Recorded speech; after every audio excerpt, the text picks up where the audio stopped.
adorava pintar, desenhar, e na escola era uma coisa que eu fazia constantemente, pegava lápis hidrocor e era ali pintando, escrevia para minha avó pedindo lápis e assim, era uma paixão mesmo. A questão da pintura é um processo que praticamente eu acho que nasceu comigo. Da minha mãe, sim, sempre. Do meu pai, no início, não. No início foi complicado, porque ele talvez não percebesse que poderia ser uma profissão, uma coisa séria. Para ele fosse um momento passageiro, uma brincadeira. E aí tinha uma certa pressão, né, para não perder tempo com isso. Mas depois ele tive o prazer de ter meu pai ainda em vida, em uma exposição, e mais de uma, e valorizando e compreendendo, né, a dimensão da arte. Eu não me considero ainda um escultor maduro. Devo percorrer ainda, tem muita estrada para percorrer. E muitas vezes, dentro de um segmento da arte, uma vida não é o bastante. Eu digo isso porque, assim, durante o processo de pintura é uma coisa que eu me dediquei e me dedico sempre. E descubro que eu estou sempre aprendendo e que isso vai percorrer comigo, é uma coisa que vai seguir comigo por toda uma existência. E o tempo, ele é muito pouco em relação a tanta coisa que pode ser dita, pode ser feita, né? Num curso de máscaras que eu participei e dali. Mas antes disso eu tive contatos com a Gila, um processo de brincadeiras mesmo. Eu fiz algumas coisas sem nenhuma pretensão. Durante esse curso eu percebi talvez o poder da forma, né? Da tridimensionalidade, e aquilo me seduziu muito, e é uma coisa que é muito interessante, né? Como é uma possibilidade, mas é uma outra forma de comunicação, né? O meu primeiro trabalho em pintura, a faixa de 11 anos de idade, foi quando eu vim morar aqui em Tambaú, e vim morar vizinho ao pintor artista plástico Miguel dos Santos. E nessa época eu não tinha ideia que as artes plásticas que a pintura fosse uma profissão. E por parte do meu pai tinha uma certa pressão para estudar mais, desenhar menos, e perceber que tinha alguém que vivia, né, que era uma profissão, que vivia das artes plásticas, que vivia para isso. E era tudo que eu queria fazer. Então perceber isso foi de grande, foi decisivo para o meu trabalho. Eu acredito que todo artista, ele é seduzido por algum trabalho, não é?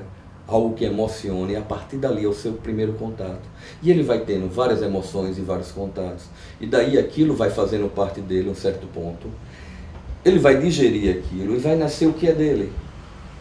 Porque não adianta dizer assim, você fuja de influência. Você não tem que fugir de influência, você tem que mergulhar nas influências. E a partir dali você vai se conhecer e vai saber o que é seu, o que não é. E é daí que as coisas nascem, né? Elas passam por um processo e que é necessário. Então, assim, bem venham as influências, né? Elas, para que nasçam outras árvores, outras coisas, né? Então é importante que existam as influências. Eu vivi 9 anos na Itália e me formei em restauração.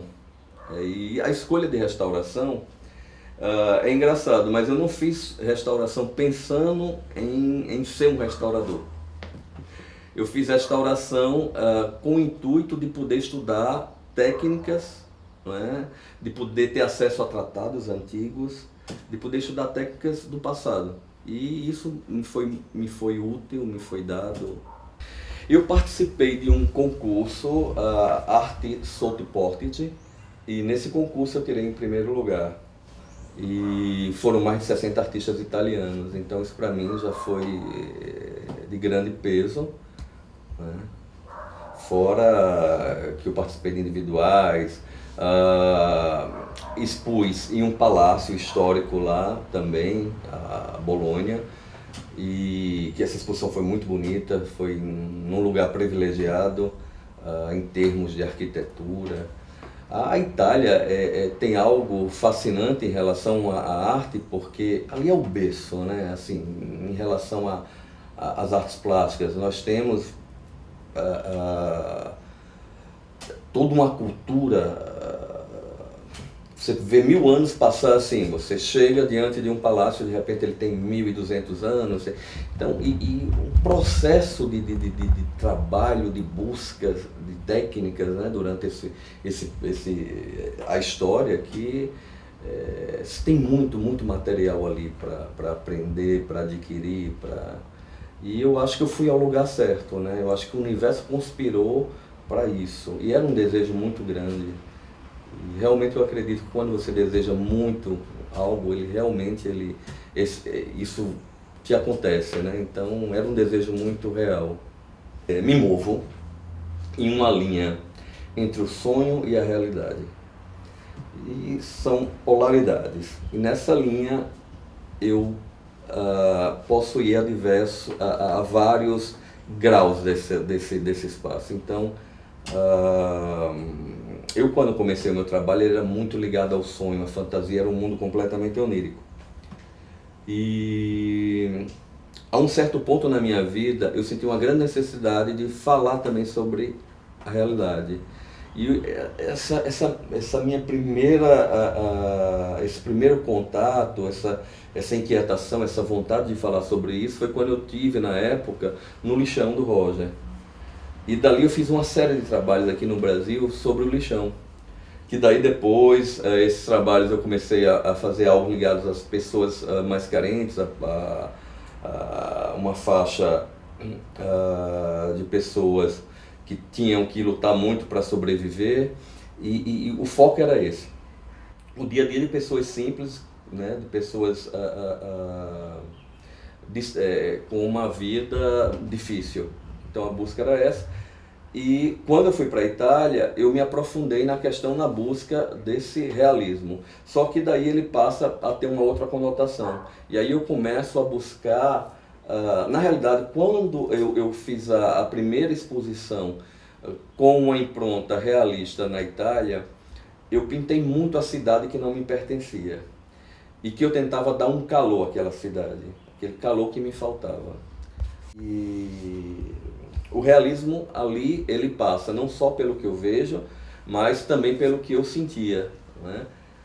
E é mais ou menos isso. O que é que me faz pintar? Eu acho que é uma grande magia, é uma grande necessidade, é visceral, é vital tanto quanto beber água, quanto a necessidade de ter que se alimentar. Para mim é alimento. E lidar com a forma, lidar com a cor, lidar com a emoção da pincelada, a emoção da textura, tudo isso é muito importante. Olha, ser artista é algo que eu acho que você assim não escolhe, né? É um processo que eu digo que você é escolhido. Na realidade você é um canal e você vem para dizer algo. Muitas vezes até o que você vem a colocar muitas vezes está até acima do que você possa pensar ou do que você possa... Por quê? Porque você na realidade é um canal e você é o veículo para materializar uma certa ideia ou um certo pensamento. E que muitas vezes isso está no ar, né? Porque a linha da criação, da intuição, ela passa, ela está acima, não é, de tudo. Então assim, o artista ele tem uma certa missão. Então, só que o processo de ser artista muitas vezes é muito doloroso também, né? Você não só tem momentos maravilhosos, nem fases, você muitas vezes tem que lutar muito, tem que passar por processos nem sempre maravilhosos, mas faz toda uma diferença, né? Amadurecer é também sofrer, né? É também, e é isso que te leva talvez a uma transformação não só no campo da arte, mas no campo pessoal também, né? Uma transformação em algo melhor. Independente de exposições, eu acho que a coisa mais importante que eu percebo é quando você pinta ou quando você faz algo que você consegue comunicar, que você consegue fazer um outro ser humano perceber algo que de repente isso possa melhorar aquela pessoa ou possa comunicar algo de forte. Para mim isso é muito mais emocionante do que em si um vernissage ou um momento, apesar que o vernissage é sempre aquele momento de você confraternizar, de você dividir aquele momento com pessoas que você vem... A pintura é diferente um pouco assim da dança, da música, de outros processos artísticos, porque é um processo que você primeiro passa pelo ateliê, você pinta durante um certo tempo. Para fazer uma exposição individual, você tem que passar 3, 6 meses trabalhando, e daí sim, depois você vai mostrar esse trabalho. Então nem sempre, o fato de você não estar mostrando não quer dizer que você não está trabalhando ou não está atuando. Muitas vezes, quando você não está em exposição, naquele momento você está trabalhando até mais do que... E assim, eu acho que o momento mágico é esse, é quando você percebe que alguém olha um trabalho teu e você conseguiu passar uma emoção verdadeira, uma emoção profunda, que aquilo conseguiu emocionar, né? Porque com certeza o mundo que vivemos, o mundo hoje, ele está muito carregado também de muita coisa, de muita brutalidade, de muita coisa não boa.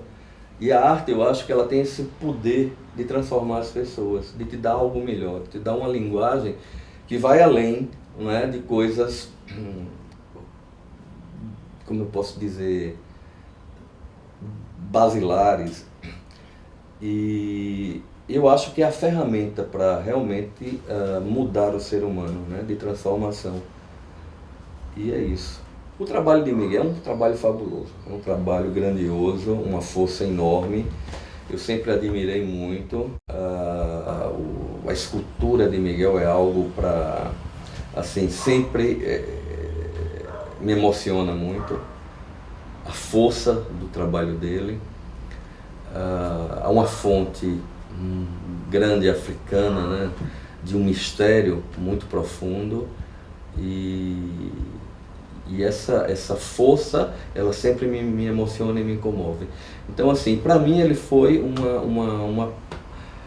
algo decisivo para que eu viesse a fazer o que eu faço hoje.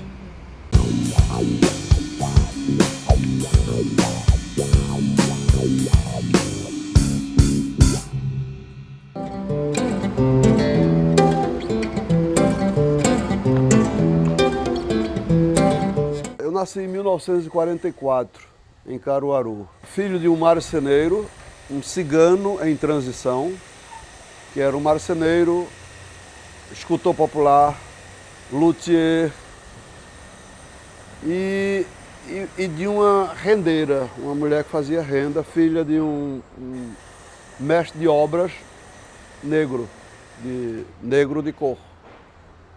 Daí é que vem o eixo da raça negra no meu trabalho, que é o mesmo eixo que predomina na manifestação do Brasil, na alma brasileira. O Brasil é um país essencialmente negro. Ele tem nuances do índio, nuances do português e de várias raças, mas o eixo da coisa brasileira é a cultura negra. Eu comecei riscando chão. Meu pai era um marceneiro, eu risquei muito pedaço de compensado, desenhava muita coisa do cinema e etc. E foi pequenos pedaços de compensado. Fiz e faço pintura, escultura em vários materiais, escultura cerâmica, que é ao lado da pintura, são meus dois carros-chefes. Cerâmica de alta temperatura e uma pintura a óleo, sobretudo. Mas também passei pelo mármore, Carrara, que está aqui perto de mim, madeira, metal, né, aço, tem uma produção em aço, desenho, fotografia e, sobretudo, uma técnica que nós desenvolvemos que chama-se litoplasma. lito de pedra e plasma de forma. Mas aí, o que é que você prefere? Você é mais um pintor, um ceramista, um escultor em madeira ou isso ou aquilo? No meu ponto de vista, no meu caso em particular, eu estou ligado a um cerne, que isso está no DNA, uma matriz, onde lá existe uma só obra de arte, composta de todas as formas e feitas de material nenhum. Esse é o sagrado. Esse é o abstratum absoluto que interessa ao verdadeiro artista. Você, lá dentro, em algum lugar, essas coisas estão e elas vêm à tona. Então, abre os olhos para o mundo, na feira de Caruaru, diante do tabuleiro do mestre Vitalino, que era amigo do meu avô. A minha grande influência, do ponto de vista externo, foi o Vitalino. Porém, pelo DNA eu já nasci artista. Eu vim programado, vim com uma sensibilidade exagerada, o que eu costumo dizer, que nós, os artistas, somos produtos da natureza com defeitos de fabricação. O artista, para mim, é isso. É uma sensibilidade exagerada onde você vê tudo, onde ninguém está vendo absolutamente nada. O Machado de Assis define essa situação. Ele diz que existe no mundo dois tipos de arte. A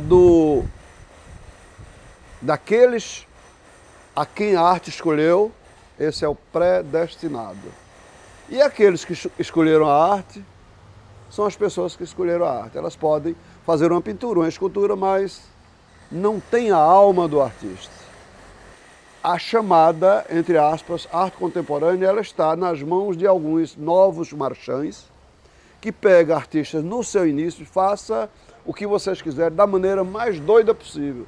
E nós vamos consagrar isso comercialmente. E levam para os grandes leilões de Nova York, eles mesmos adquirem, lá eles mesmos dão grandes lances nos leilões e voltam com essas pessoas com uma falsa consagração.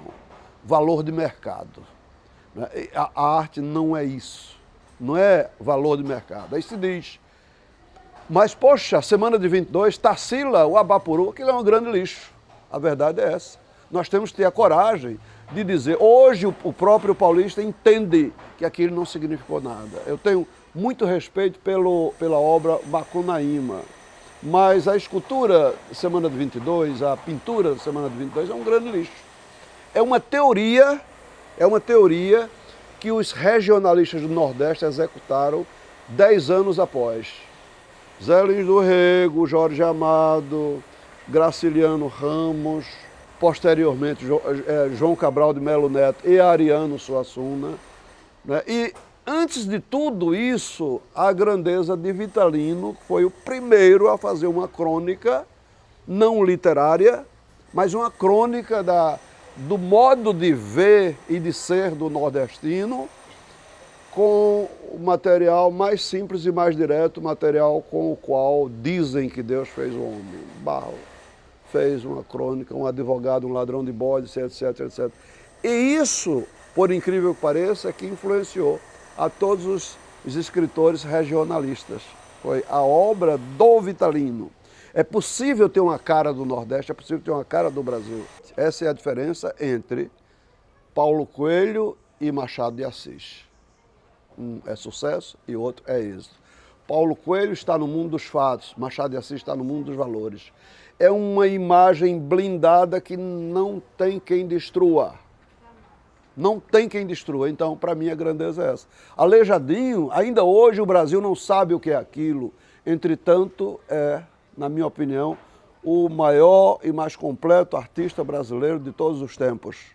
Tem uma escultura e um modo de cortar que pode fazer fila, olha. Fídias, Michelangelo, Bernini, Canova, Rodin, ele emparelha, emenda os bigodes com qualquer um desses. Até aqui, o Brasil ainda não soube ver, não teve olhos para ver o Antônio Francisco Lisboa, que eu não gosto da palavra aleijadinho, que eu acredito que ele também não gostaria. Ele nunca gostou de ser chamado assim. Antônio Francisco Lisboa. Esse, para mim, é o grande artista brasileiro de todos os tempos. Durante um grande período, eu fui funcionário da universidade, trabalhei em biblioteca na universidade com a função de ler. Aí, então, entendi que seria aí a oportunidade de fazer a minha base cultural. A minha função era de leitor. Eu li durante 12 anos. Aí tive alguns mestres, como Cláudio Santa Cruz Costa, né, Linaldo Cavalcante, alguns mestres que pegavam o Capital, começavam a ler, doutor Cláudio, aqui eu me enganchei, esse camarada não estou entendendo aqui, vamos discutir isso. Então, discutíamos o Capital, discutíamos Lukács, Kant, né, Shakespeare. Então, a minha cultura foi uma cultura autodidata, porém bem administrada por alguns mestres, a quem eu tenho uma gratidão enorme. Mas e por que não entrar mesmo direto na universidade e não sair de lá com um diploma? Porque era tão difícil viver de obra de arte. Se eu tivesse um diploma, na época eu teria corrido da arte. Porque todas as propostas viriam em cima do diploma, né? Propostas comerciais. Aí eu fechei todas as saídas e disse, num diálogo entre mim e a arte, ou língua ou beijo. Ou eu faço ou morro de fome. Não tem saída. Aí mergulhei infinitamente na coisa.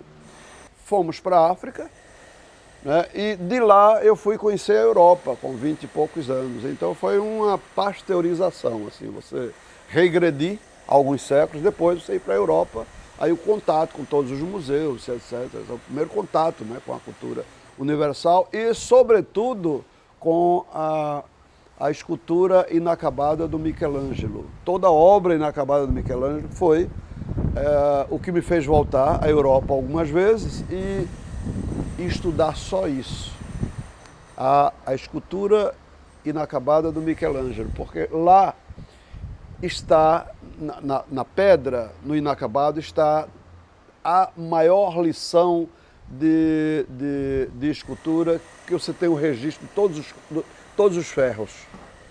Todo o procedimento de corte da ferramenta mais bruta, que você é um cinzel largo, onde você tira gomos de mármore, até a mais fina para os pré-acabamentos, etc, etc. Então eu entendi que a minha grande academia de escultura, né, estava ali, principalmente em Florença, diante dos escravos, sobretudo, inacabados, escravos e outras coisas, outras obras como Pietas Inacabadas, etc., do Michelangelo. Hoje eu entendo que tem na minha base, no meu ponto de partida, a entidade do Vitalino. E como exemplo de trabalhador, no sentido do executor, o artista, aquele que executa, concentração de força de trabalho e produção, o Michelangelo. Então eu transito entre esses dois homens e não vejo muita diferença entre um e outro. Não vejo muita diferença. Grandezas diferentes, né? Porém, grandes, principalmente o Vitalino para o Brasil, uma alma e uma entidade de importância maior. É um legado nosso, diretamente para o povo, e por isso eu acho que é a obra nossa até então mais importante. Mas ainda, o que eu lhe disse, foi também doação, não só minha, como de toda a família, aquilo era um patrimônio familiar. E nós oferecemos à cidade. Tem o Ariano Suassuna como tema, porém o tema maior é a própria criação, a arte brasileira, de um modo geral. Para mim, as instituições filosóficas fracassaram, as instituições científicas fracassaram porque elas estão a serviço dos grandes laboratórios.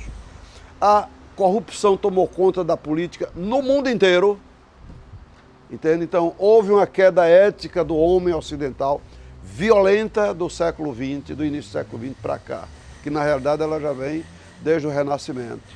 E eu acho que a arte, em alguns artistas, é capaz de fazer a redenção disso, mostrar que nós ainda temos jeito, nós ainda temos cura. Então, para mim, a função da arte é encher as pessoas de esperanças né? E mostrar a elas que vale a pena viver.